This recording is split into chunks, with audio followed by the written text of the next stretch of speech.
it's myself, Martin, and Sarah again. What we're going to talk to you a little bit about tonight is in terms of podiatry and fitting foot orthoses to your patient's footwear, trimming full length extensions or creating sulcus length extensions, and also then to talk a little bit about the technical aspect of how the orthotic industry sizes the top covers in terms of sulcus length or foot length, because there seems to be a lot of confusion within the podiatric profession, and that seems to be dependent on which school of podiatric medicine you went to. So Sarah is with me again. We're both podiatrists, but in this case we're role playing, so Sarah's pretending to be a patient. So let's assume we've got our devices that have arrived, Sarah. I'm going to open the bag. Good news is our bag is now a biodegradable bag, thanks to the Firefly team, so we can set that to the side. In the bag we should have our order form. This should give us the patient's name so we can make sure that the devices are indeed for Sarah, and also we can check the labels on the bottom, make sure that you've got the right set of orthoses for your patient. And in our new order form here, we've got a technical specification, Sarah, that tells you what you've prescribed and all of the additions and extensions and shell modifications, etc. So that's all there. So you can keep that. That can go into your patient's notes. We also then have the patient information sheet. So what I'm going to say to Sarah is, okay, you're going to take that home and you're going to read it in your own time. And it also gives you the ability to insure the products, okay? So that's that. So we've got a pair of devices, they're full length, and let's just imagine in this instance that they're slightly too big. So in every clinic, it's essential that you have a really good pair of sharp scissors. A lot of the full length devices are made slightly bigger than the shoe size requested. So bear in mind, in our order form process, be that electronic or the original paper order form, one of the key things we want is your shoe size. And we want that so that when you request a full length top cover, it's sized to a shoe size rather than to a foam impression, as in this prop here, or to a plaster of Paris cast. Now, we're going to talk you through that in a moment as to why that's important in terms of sizing, because we want to create mirroring of the forefoot extensions in terms of symmetry. Yeah. So the same width, the same length. Again, from a cosmetic point of view, the patients are wanting to see quality products, and they don't want devices that are mismatched in terms of length and width. So okay, we've got a full length device. Let's just assume that it's too big for your shoe. Okay. And what I'm going to do is, I've got a template here. This is an example of a template that we would use in the orthotic industry, but it could be the template out of your shoe. Okay, so you could take the insert out and use it as a template. But let's say we set this on here, and we're going to place it so that if we set this down and tap it, we've got the end of the template in line with the top of the most distal point of the orthotic shell. Then what we want to do is size it up just at the first and fifth met heads, and then we can see that this part of the insole is redundant. Yep. So what I want to do is hold it firmly in my left hand. I want to take the right hand, and what I want to do is start to cut small little tiny cuts with the sharpest part of the scissor, and then I want to follow that template, and I'm slightly rotating the left hand to follow the template.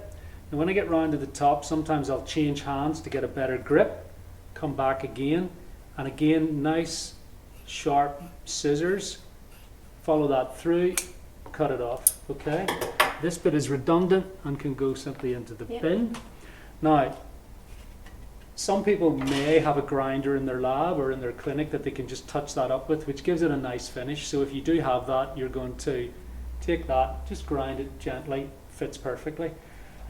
You can then use this one as the template for the next device. So again, you place the heels together, balance that all up, and now you've got your template. Same process again. So you start off with small little cuts, keep it going simply, follow it round. And sometimes I'll say to patients that, you can trim this to fit different shoe boxes depending on the style of shoe. But really what we don't want patients doing is actually cutting the plastic or cutting the three-dimensional shell. Yeah. The top covers can be replaced, changed, modified, and they will wear out with time. So let them cut that, but don't touch the actual shell part. And those are the two devices ready to fit. So that's a tip that everybody needs to be able to do.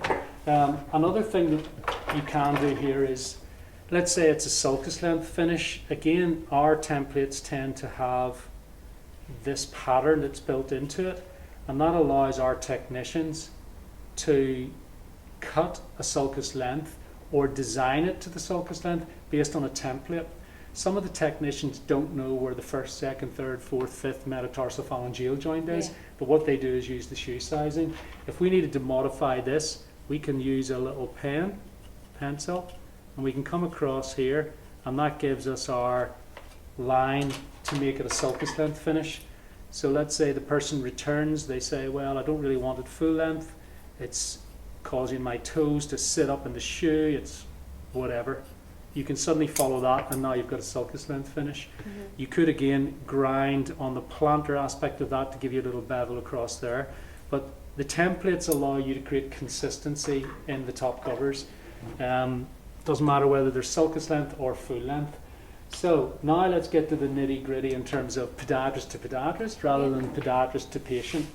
So here are two examples of plaster casts that have arrived in our lab. And you can see that neither of them are full plaster of Paris casts. So some podiatrists think that if they send us a cast or a foam box, that we should be able to size the full length extensions. Whereas what we're really doing is with the casts or the foam boxes, we're attempting to create the three-dimensional shell, this part of the device.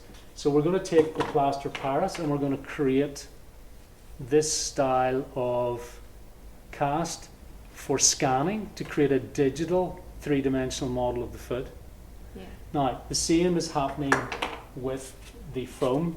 So we're going to scan this to create the 3/4 length design. Now, how do we then ascertain when somebody wants sulcus length or full length? That comes down to these templates. Okay. So the templates create the consistency in length and width that can be trimmed based on the shoebox. So think about a non-weight bearing cast compared to a semi-weight bearing foam box. Where do you position the length? You understand? So it's a thing that a lot of podiatrists don't really know. So the whole focus is on getting the design of the shell 3 to 5 millimeters behind the first and fifth metatarsophalangeal joint, and then the distal edge of the shell following the metatarsal parabola. But as far as additions and extensions go, they're all added after the design of the three-dimensional product. Okay. So to get consistency in that, we're using templates. Yeah, and I would always tell patients as well that sometimes the labs might, even go a little bit farther than the template as you've shown, because it's much easier to take away than it is to add, and like that you are able to cut it back. So I suppose it's important just to say those things to the patient so they don't think that the device isn't custom made just because the top cover isn't exactly to their toes. Well, I think the key thing is to emphasize the shell component as being the custom made. I mean, I would sometimes talk about the full length cover or the additions and extensions as being customized, because again, you can decide where you want to place certain components. So not only is the shell custom made, you're customizing the additions and extensions in terms of where you position a met pad or a met bar or a neuroma pad. The other thing just to mention very briefly is that periodically we will get patients or podiatrists who request a size 5 and a size 5.5.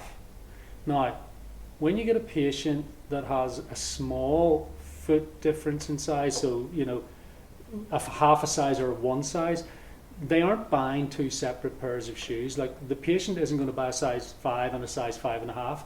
They're going to buy a size 5.5 and wear the size 5.5 on both feet.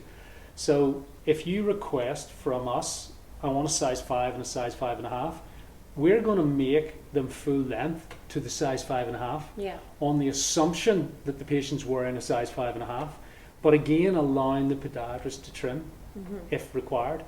So I think it's a how do you describe it to the patient so that they understand that these top covers, they will wear out, they can be replaced, they wear out to protect your foot so that your foot doesn't wear out, and that's the concept. So it's a very important little tip, but it also gives the podiatrists a concept of how we size the sulcus length and full length top covers.